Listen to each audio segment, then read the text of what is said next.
Bon, alors essayons d'avancer un petit peu là à partir du texte de Lacan sur l'insu que c'est de l'une bévue, c'est l'amour. C'est le séminaire de 77. Séminaire qui a donc presque 50 ans. Il y a des petites choses qui sont tout à fait intéressantes là pour conserver, pour garder le nord, pour savoir un peu comment se diriger. On parle souvent de la castration. Voilà, la castration, bon, c'est un des concepts invariants de la psychanalyse. On revient toujours à ça. Est-ce que ce qui est écrit là, ce que dit Lacan est un peu différent? Alors, je vais vous lire ça d'abord. Donc c'est page 140 de l'édition de Lally. Voilà, Lacan. La castration n'est pas unique. L'usage de l'article défini n'est pas sain. Ou bien il faut toujours l'employer au pluriel. Il y a toujours des castrations. Alors, ce qui m'intéresse dans cette approche-là, c'est que j'avais eu cette idée déjà des castrations et non pas de la castration. La castration unique, c'est comme s'il y avait quelque chose d'universel qui viendrait, qui viendrait, qui serait l'opération du nom du Père, la mise en place de la castration. Mais quand on regarde le nœud borroméen, quand on analyse un peu le détail du nœud borroméen, on voit que les trois consistances, réelle, symbolique et imaginaire, se croisent dans ce qu'on appelle les dessus-dessous. Et il y a 6 croisements. Il y a 3 croisements internes qui définissent un trou au centre duquel se trouve l'objet petit a dans la représentation borroméenne que nous faisons avec le nœud.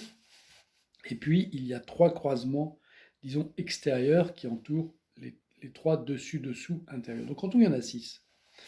Et quand on dit que les consistances viennent faire nom du père, c'est-à-dire viennent faire castration, il me semble intéressant, et c'est ce que je mets au travail, de proposer que dans le patient qui vient nous raconter ses rêves, le patient ne nous parle que de ses rêves, c'est encore du Lacan un peu au-dessus. Euh, euh, il est clair que l'homme passe son temps à rêver qu'il ne se réveille jamais. Nous savons quand même, nous autres psychanalystes, à voir ce que nous fournissent les patients. Ils ne nous fournissent que leurs rêves. Et donc, pourquoi je vous disais ça? Parce que dans le nœud broméen, les consistances qui viennent faire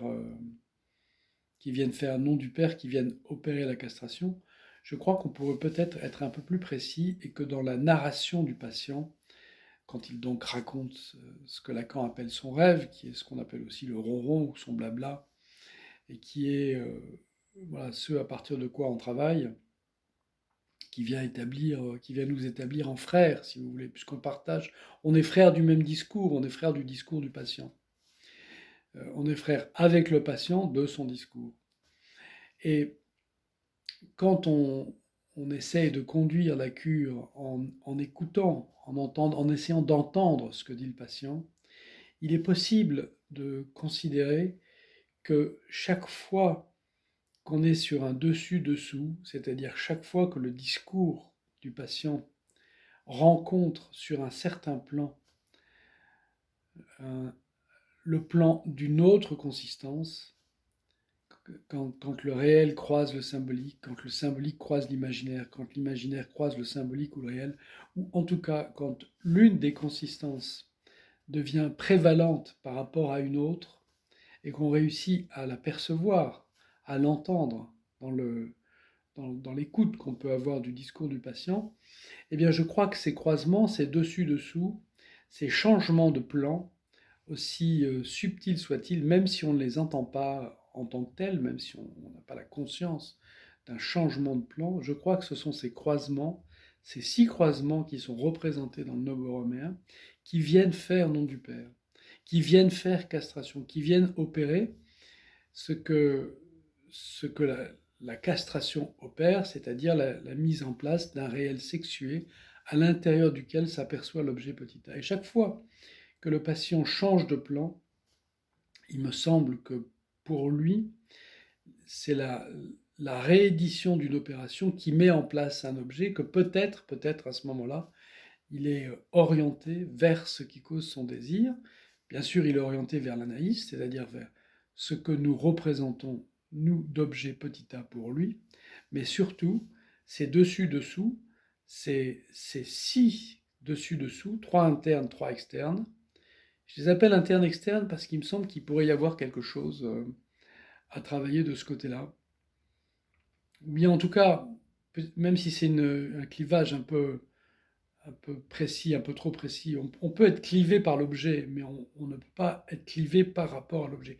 L'objet nous clive, mais on ne peut pas être clivé par rapport à l'objet. Donc si vous voulez, l'objet qui cause mon désir vient cliver quelque chose au niveau d'externe, interne, 3 dessus-dessous central, 3 dessus-dessous extérieur, donc je suis clivé par un intérieur et un extérieur, mais peut-être est-ce ça une question qui me concerne, qui concerne le clivage que l'objet, euh, la Spaltung que m'impose en quelque sorte l'objet, mais je ne peux pas être clivé par rapport à ça. Donc en tout cas, pour revenir au sujet qui nous intéresse, il y a 3 dessus-dessous, et en fait il y a 6 croisements dessus-dessous qui viennent peut-être pour le patient chaque fois faire don du père.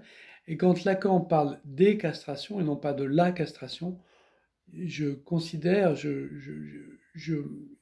mets en place j'interroge, je mets en place cette idée, cette possibilité que les castrations pourraient être représentées par les dessus-dessous que l'on aperçoit sur le nœud borroméen, et qu'il s'agit non plus de la castration, mais de les castrations, que, que, que les castrations sont multiples, et que pour les préciser un tout petit peu, dans le discours du patient en cure sur le divan, ces castrations, ce qui fait castration, ce sont les castrations qui sont les changements de plan, les modifications de prévalence des 3 dimensions RSI.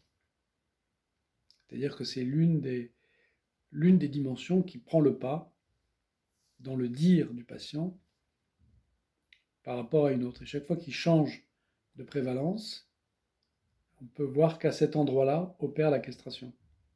Et que donc pour lui, c'est la présentification maximum, si vous voulez, c'est la perception presque du fantasme original, originaire, en tout cas la perception de l'objet petit a.